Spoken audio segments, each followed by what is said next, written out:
I want to start by giving all praise, honor, and glory to Yahweh by Shemi, our Shah by Shimmer Kakwadash.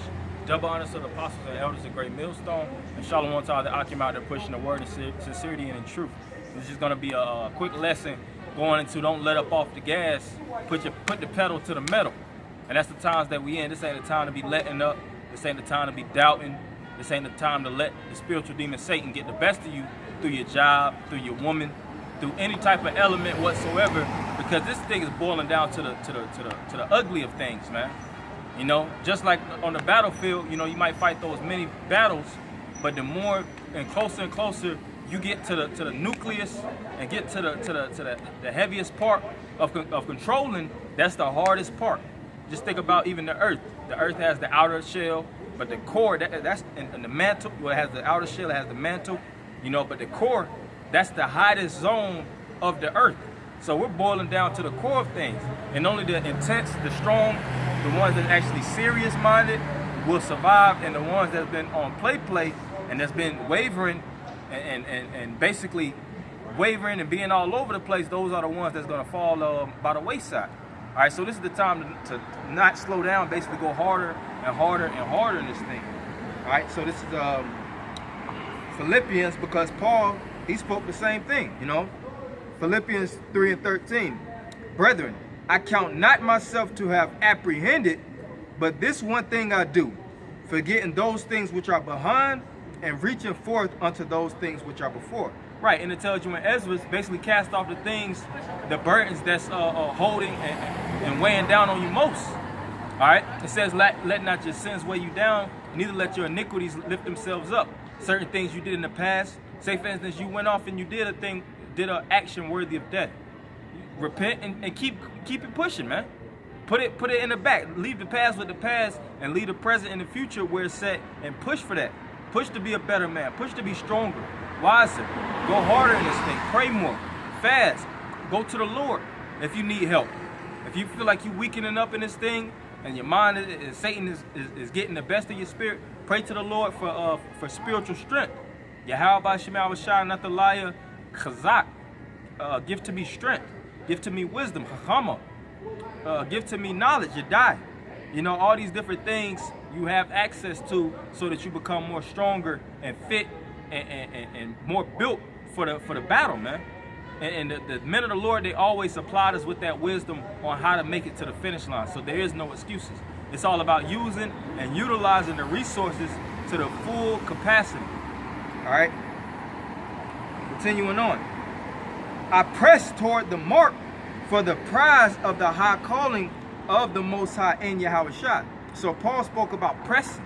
Whenever you press, that means you're deeply embedded. That means you're deeply pushing yourself into something, man. You know, and the Lord wants men that's going to press. This thing isn't a light jog, and you jog and take your time, you know, and sit down and rest for a couple hours and get up. Nah, the Lord said, go to the ant, thou sluggard. When you look at the nature of ants, they always pressing to build their kingdom. They're always pressing to take over a new territory. They're always pressing to actually expand their legions, so to speak, of individual troops. You know, so it's the same thing. The more output we give, the more input. But it's all about men that's worthy to actually labor. All right, that's why Yahweh said, pray for those men, because it said that the harvest is ripe, but the laborers are few. So pray for more laborers. And that's what you have to pray for also, because Yahweh commanded us to pray for more laborers. And I'm going to get that word press. The word press means to press on, figuratively, of one who's in a race runs swiftly to reach the goal. Right, and the scriptures speak about in Ecclesiastes how the race is not given to the swift. So the thing is, when you're running in this race, it's not a race of speed, it's a race of longevity. All right, the Spirit itself is going to quicken you. The Spirit itself is going to supply you. But you have to be willing to go through everything that it takes to reach the finish line. You know, just like when you're running, you might have aches in your back. You know, you might be hurt. You might fall down. You might catch an injury. You know, look at the greats, the Michael Jordans, the Kobe Bryants, these top football players, so on and so forth. A lot of them were known through battling through adversity, battling with a little league that was more inferior than superior leagues, and still dominating, man, still winning. All right, Jordan was known to play basketball in the flu, with having the flu, man. Kobe Bryant, what he had, a broken finger? He still battled through it, man. So we got to be in that same spirit. Broken finger, broken wrist, jacked up, sick, infirmities. We still dropping 80 on the scoreboard, man. You know?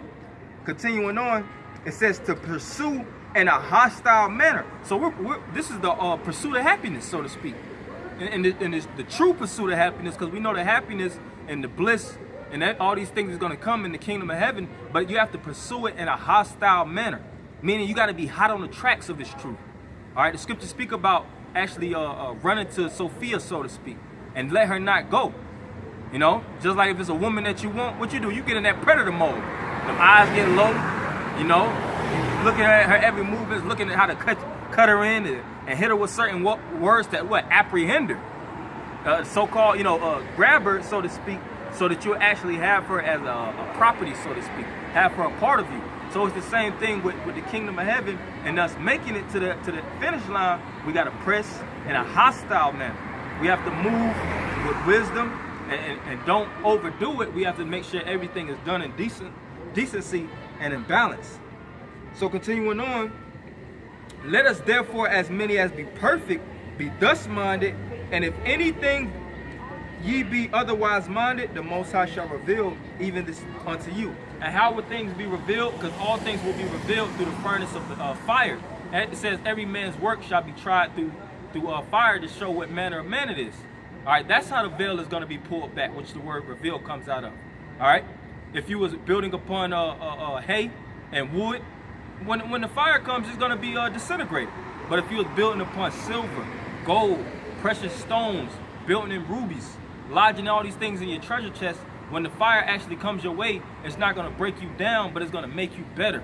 The furnace of adversity is going to make you more of a man. It's going to make you stronger. It's going to make you endure more. All right? Because as the saying goes, pressure busts pipes and it makes diamonds. The Lord is looking to make diamonds, gems, gold out of his men of the Lord. So we have to go through this hell in this furnace of adversity, which is the race, in order to make it to the finish line. So I want to end by giving all praise, honor, and glory to Yahweh by Shimei Arushah by Shimon Kakwadash. Double honor to the apostles and elders of Great Millstone. Shalom, my